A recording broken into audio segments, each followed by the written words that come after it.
Apa sih hipertensi itu? Jadi, tekanan darah itu terdiri dari dua, yaitu angka atas dan bawah.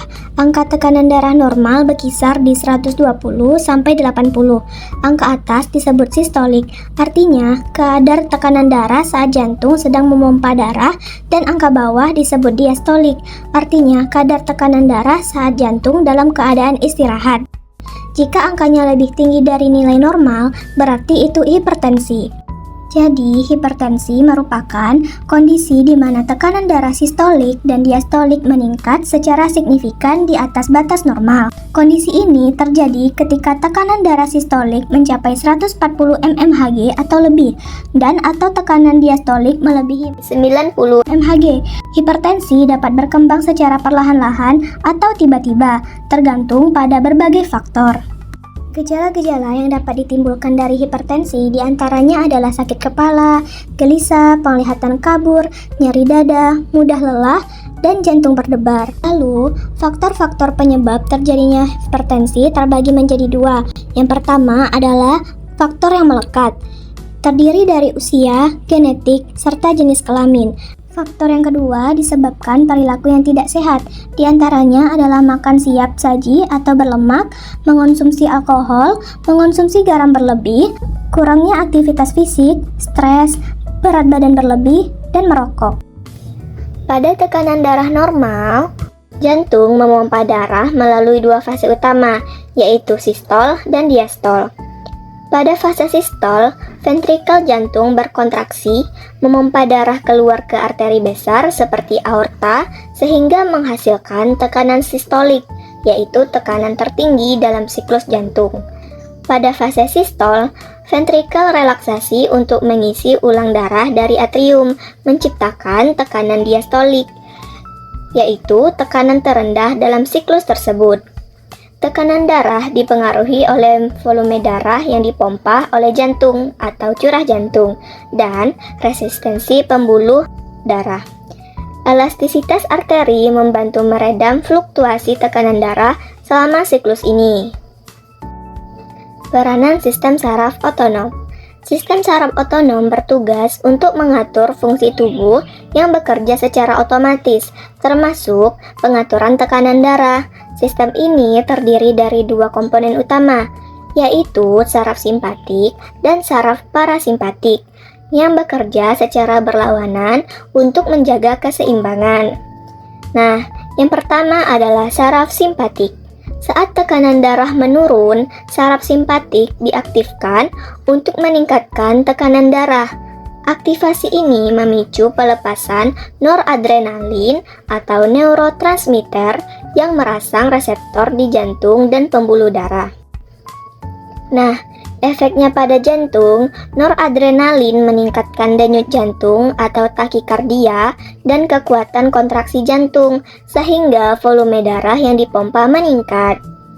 Efek pada pembuluh darah, noradrenalin menyebabkan penyempitan pembuluh darah atau vasokonstriksi, terutama di pembuluh darah perifer, yang meningkatkan resistensi vaskular dan tekanan darah. Selanjutnya ada saraf parasimpatik, yaitu saat tekanan darah terlalu tinggi, saraf parasimpatik diaktifkan untuk menurunkannya. Sistem ini bekerja melalui pelepasan asetilkolin yang memperlambat denyut jantung atau bradikardia dan menurunkan kekuatan kontraksi jantung. Saraf parasimpatik tidak memiliki efek langsung pada pembuluh darah, tetapi penurunan aktivitas jantung membantu mengurangi tekanan darah secara keseluruhan. Selanjutnya adalah peranan ginjal dalam tekanan darah. Ginjal memiliki peranan utama dalam mengatur tekanan darah melalui pengendalian volume darah dan sistem hormon. Yang pertama adalah pengaturan volume darah. Ginjal mengatur jumlah cairan yang dikeluarkan tubuh melalui urin. Nah, ketika tekanan darah rendah, ginjal menahan lebih banyak natrium dan air sehingga meningkatkan volume darah dan tekanan darah. Sebaliknya, jika tekanan darah tinggi, ginjal meningkatkan ekskresi natrium dan air untuk menurunkan volume darah. Yang kedua adalah sistem renin-angiotensin aldosteron atau RAAS. Ketika tekanan darah rendah, Ginjal melepaskan hormon renin. Renin memecah protein angiotensinogen dari hati menjadi angiotensin 1, yang kemudian diubah menjadi angiotensin 2 oleh enzim ACE atau angiotensin converting enzyme di paru-paru. Nah, angiotensin 2 memiliki dua fungsi utama, yaitu vasokonstriksi langsung, menyempitkan pembuluh darah, meningkatkan resistensi vaskular, dan menaikkan tekanan darah. Selanjutnya adalah sebagai stimulasi hormon aldosteron. Angiotensin 2 merangsang kelenjar adrenal untuk melepaskan aldosteron yang menyebabkan ginjal menahan natrium dan air.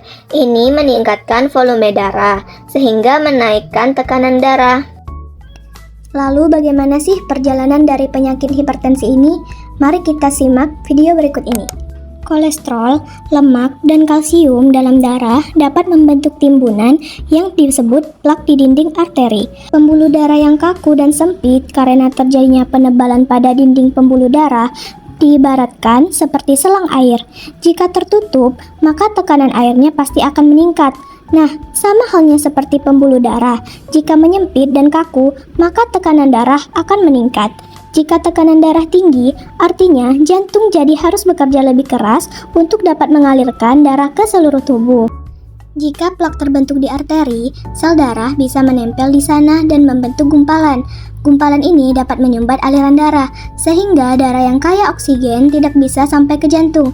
Akibatnya, otot jantung bisa kekurangan oksigen, yang meningkatkan risiko serangan jantung atau kondisi berbahaya lainnya. Berdasarkan Perhimpunan Dokter Hipertensi Indonesia tahun 2019, berikut adalah derajat keparahan hipertensi. Seseorang dikatakan mengidap hipertensi derajat 1 ketika tekanan darah dalam range 140 hingga 159 mmHg, sedangkan diastolik 90 hingga 99 mmHg. Dikatakan derajat 2 ketika tekanan darah sistolik dalam range 160 hingga 170 mmHg dan diastolik 100 hingga 109 mmHg, serta derajat 3 ketika sistolik lebih besar sama dengan 180 dan diastolik lebih besar sama dengan 110 mmHg. Hipertensi sistolik terisolasi terjadi ketika hanya tekanan darah sistolik saja yang berada di atas nilai normal. Sedangkan diastolik normal atau dapat terjadi sebaliknya disebut hipertensi diastolik terisolasi, di mana hanya tekanan darah diastolik saja yang meningkat, sedangkan sistolik dalam batas normal. Nah, selanjutnya kita masuk ke krisis hipertensi. Krisis hipertensi adalah kondisi darurat ketika tekanan darah naik secara tiba-tiba dan mencapai 180 atau 120 mmHg atau lebih. Kondisi ini bisa berakibat fatal jika tidak segera ditangani seperti serangan jantung, stroke, dan kerusakan ginjal. Krisis hipertensi terbagi menjadi dua jenis, yaitu hipertensi emergensi dan hipertensi urgensi. Hipertensi emergensi didefinisikan sebagai peningkatan tekanan darah sistolik lebih besar dari 180 mmHg dan atau tekanan darah diastolik lebih besar 120 mmHg disertai bukti kerusakan organ target atau target organ damage.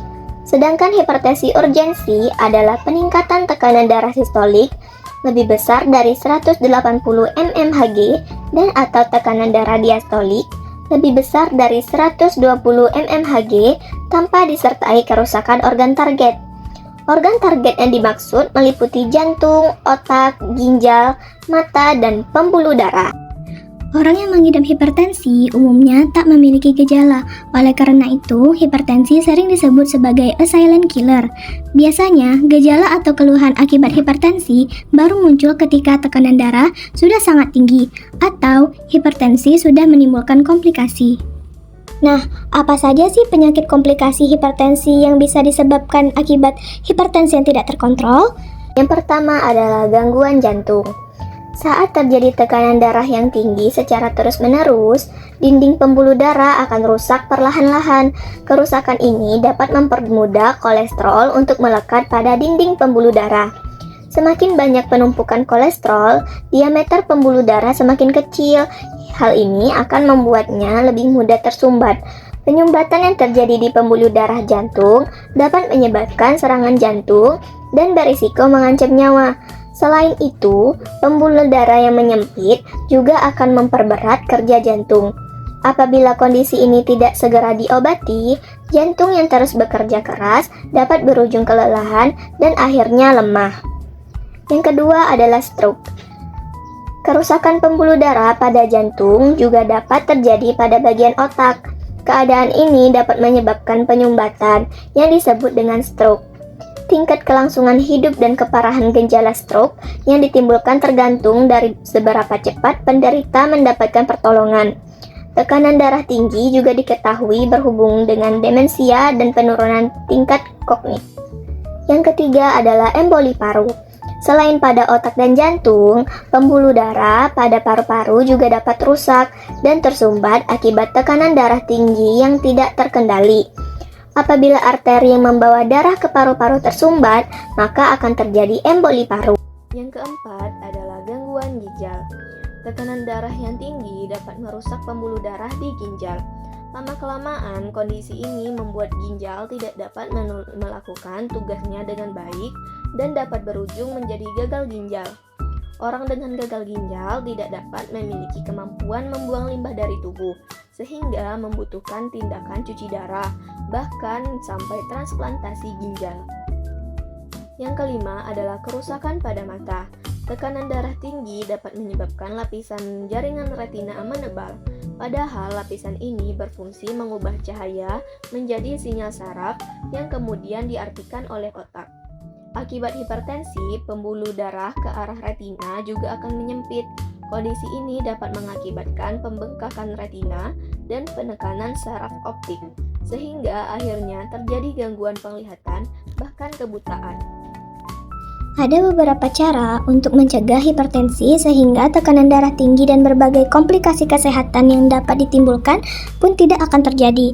Yang pertama adalah memenuhi gizi seimbang, lalu mempertahankan berat badan ideal, hindari konsumsi alkohol, stop merokok, rutin medical check up, olahraga teratur, dan konsumsi obat secara teratur.